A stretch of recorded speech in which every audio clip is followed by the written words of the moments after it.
গাজীপুর জেলার প্রথম প্রাথমিক বিদ্যালয়টি কোথায় অবস্থিত তা কি আপনারা জানেন? কোনো শহরের কোলাহল নয়, বরং একেবারে বিলের পাশে নিরিবিলি এক গ্রামে গড়ে উঠেছিল এই বিদ্যাপীঠ। অবাক করা এই ঐতিহাসিক স্কুলটি অবস্থিত গাজীপুর জেলার কালীগঞ্জ উপজেলার বক্তরপুর ইউনিয়নের ব্রাহ্মণগাঁও গ্রামে। আজকের ভিডিওতে আমরা জানাবো বিলের ধারে এই শতাব্দীর প্রাচীন স্কুলটির পেছনের গল্প।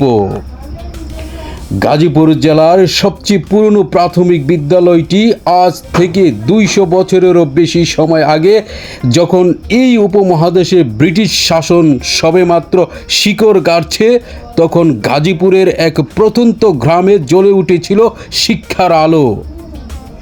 অবাক করা বিষয় হলেও সত্য, গাজীপুর জেলায় সর্বপ্রথম প্রাথমিক বিদ্যালয়টি প্রতিষ্ঠিত হয়েছিল কালীগঞ্জ উপজেলার বক্তরপুর ইউনিয়নের ব্রাহ্মণগাঁও গ্রামে।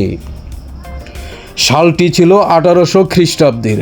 হ্যাঁ, ঠিকই শুনেছেন, আজ থেকে প্রায় 226 বছর আগে এই ব্রাহ্মণগাঁও প্রাথমিক বিদ্যালয়টি আলোর দিশারি হিসেবে যাত্রা শুরু করে।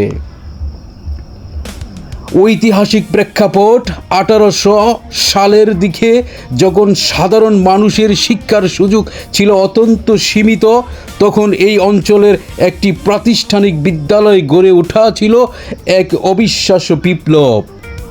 স্থানীয় শিক্ষা অনুরাগীদের হাত ধরে এই প্রত্যন্ত গ্রামে শিক্ষার যেই বীজ বপন করা হয়েছিল, তা আজ পুরো গাজীপুর জেলাকে আলোকিত করেছে। প্রজন্ম থেকে প্রজন্মে এই স্কুলটি তৈরি করেছে বহু গুণী মানুষ।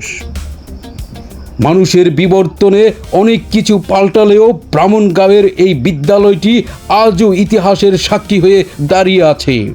এটি কেবল একটি শিক্ষা প্রতিষ্ঠান নয়, এটি আমাদের গাজীপুরের ঐতিহ্যের এক অনন্য স্মারক। আমাদের এই গৌরবময় ইতিহাসকে টিকিয়ে রাখার এবং নতুন প্রজন্মের কাছে তুলে ধরা আমাদের সবার দায়িত্ব। গাজীপুরের এই প্রাচীন ঐতিহাসিক সম্পর্কে আপনার অনুভূতি কী? কমেন্ট করে আমাদের জানান। এমন আরও অবাক করা ঐতিহাসিক তথ্য ও ভিডিও পেতে আমাদের পেজটি ফলো করুন এবং ভিডিওটি শেয়ার করে সবাইকে জানার সুযোগ করে দিন। ধন্যবাদ।